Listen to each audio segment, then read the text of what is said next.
Né? Então, nessa letra A. Então, no primeiro momento, tem uma partículazinha aí, lançada verticalmente a partir da superfície da Terra.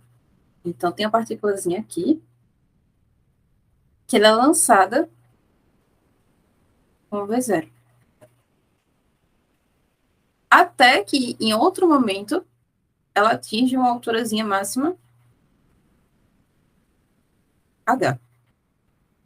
A partir dela foi lançada. Tá? Então, é isso que está acontecendo. Ela atinge a altura máxima, tipo, aqui ela meio que não tem velocidade, né? Ela, se atingir a altura máxima, a ideia, pensando assim, é que ele iria voltar. Né? Então, aqui o V igual a zero. Tá? Tem esse processo e eu quero achar as energias para determinar quem é o nosso V0. Né? Lembrando que a Terra tem o raiozinho dela, né? A gente começa a contar pensando no raio da Terra. Vamos lá. Tem que pensar que energia antes, que energia depois. Bora lá, no nosso momento antes e depois. Quando ela é lançada aqui, ela tem que energias, e quando ela chega aqui na altura máxima, ela tem que energias. Que aí a energia total, ela realmente se conserva, né? Então, a energia mecânica total de antes igual a de depois.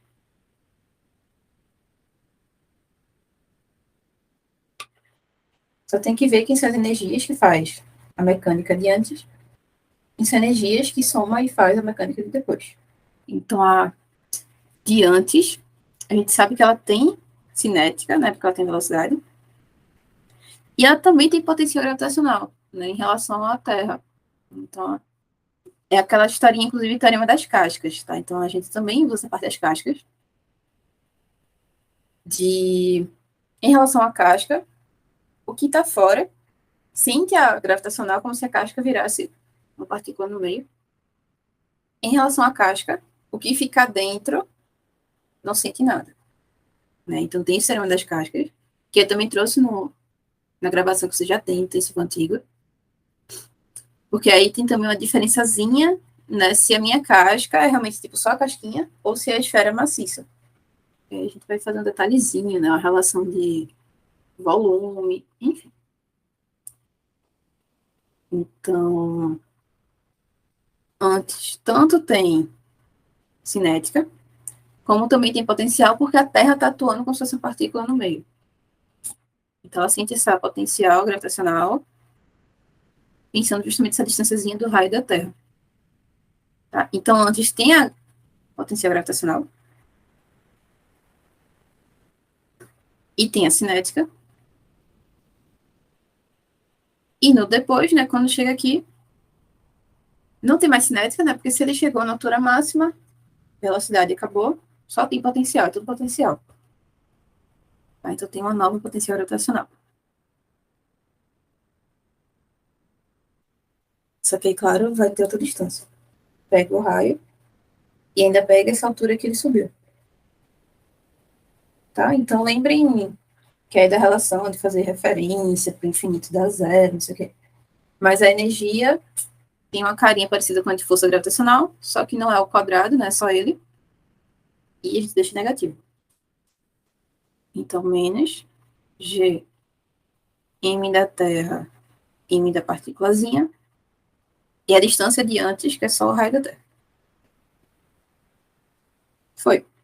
Tem a cinética, que é a cinética da partículazinha.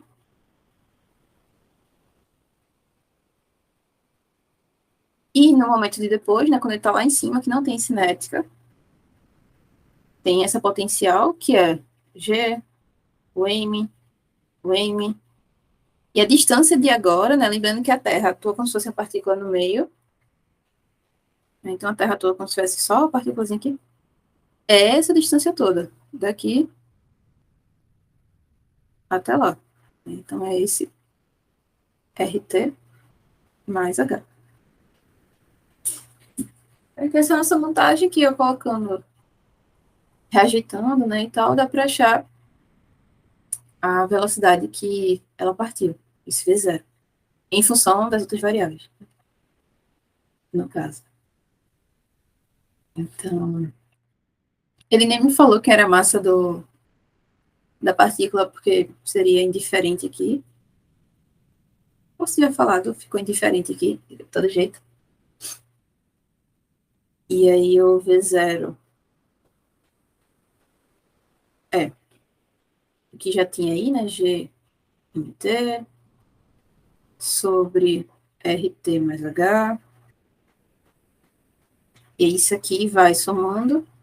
Então, mais G T.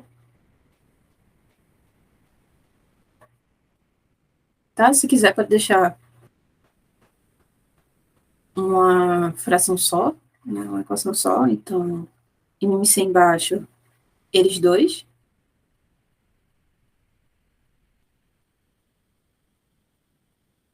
E aí, né, se eu pego isso, divido por esse, sobra RT. Então, RT se vai multiplicando.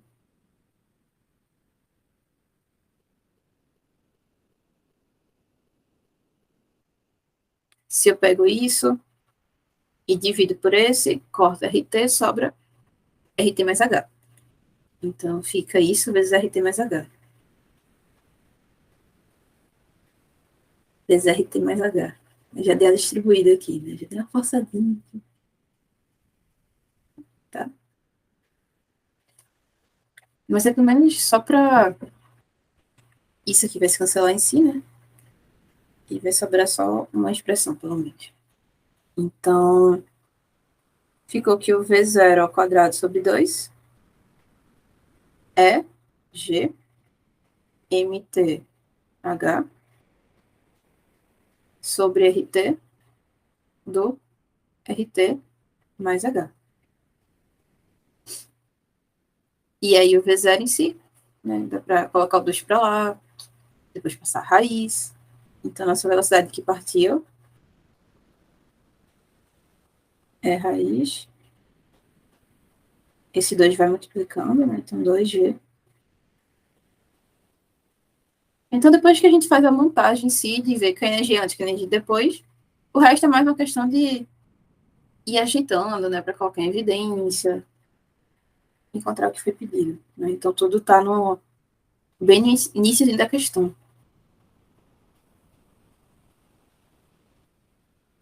E RT mais H. Letra B, até volta um pouquinho que a gente fez da primeira questão com quadrado, só que é um pouco mais. Suponha que um planeta de massa M segue em órbita circular de raio R, período T, ao redor de uma estrela de massa emisão. E aí, denotado por G, a quantidade gravitacional, quer que tu calcule uma expressão para a razão em termos de M e G. E vamos lá, vamos desenhar o que está escrito aqui no enunciado. O planeta por aqui, de massa Mzinha, segue uma órbita circular de raio R. Então, essa órbita tem raio R e tem período T ao redor de uma estrela de massa emisão. Então, nessa forma que está escrito, né, olha que a estrela está aqui no meio. Né, porque faz muita diferença saber se ela está no meio ou se ela também está... Tipo, eles estão na órbita um com o outro. Porque a distância entre eles vai ser diferente, né? Ela aí no meio, entre eles é R, mas ela também na órbita, né, e eles girando na órbita, a distância já seria 2R. Então, tem que ver essa diferença em relação à distância de um com o outro. Aí vamos lá. Aqui é aquela mesma história de se apareceu pelo meio do negócio. Massa. Massa. Inclusive, ele pode ter usado para misturar energias e a distanciazinha, né? Tipo, colocou o Sol, colocou outro ponto da elipse, que tem até um exemplo desse nas gravações de antes. Que também é um outro exemplo misturando com energia e com momento angular. A gente usa as duas coisas. Para te dar esse suporte, assim, né? Mas aí pode me mostrar que a gente tira essa dúvida também. Então, como está no meio, né? E o que eu falei faz diferença para saber a distância entre elas. E como é a história de é uma órbita circular, a gente faz aquelas aproximações, né, de que a força resultante que apontar para o centro é a resultante centrípeta. E aí aqui, nesse caso, a força resultante para o centro é exatamente a gravitacional entre esses dois, né, entre M e Mzão.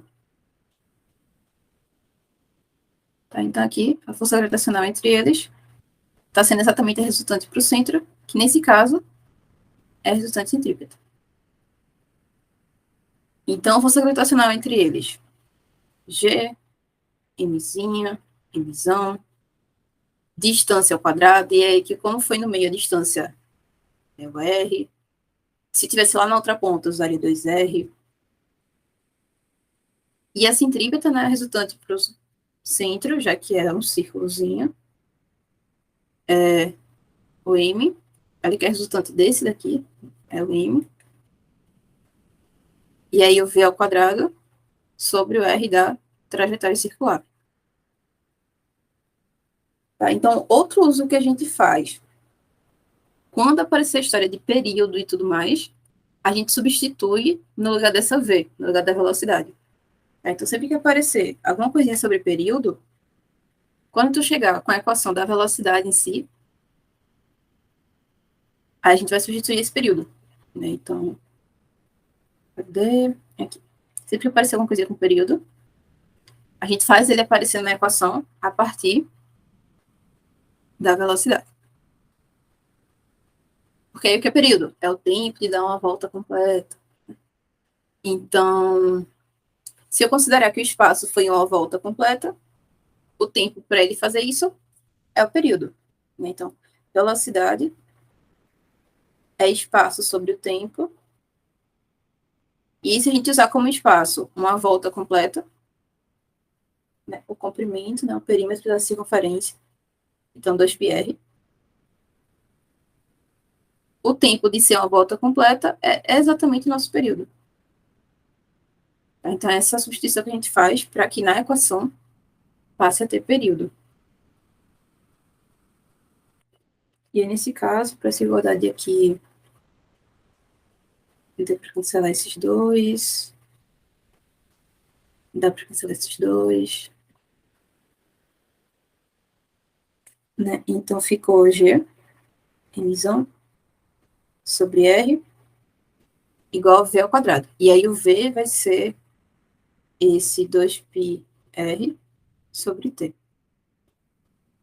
Isso ao quadrado. Então, por enquanto, até agora, já ficou G, sendo 2 ao quadrado, π ao quadrado, r ao quadrado, t ao quadrado. E deixando t e r no lugar só, então G. Esse R dá para trocar, vem multiplicando. Isso aqui vem dividindo, né? Faz uma troca aqui.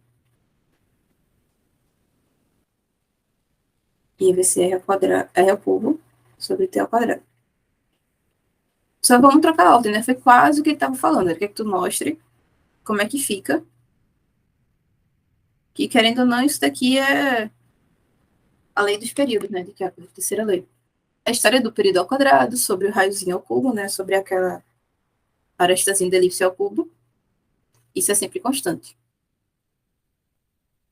Né? Então, só trocando a ordem, né? Se eu for trocar a ordem aqui, ali inverte.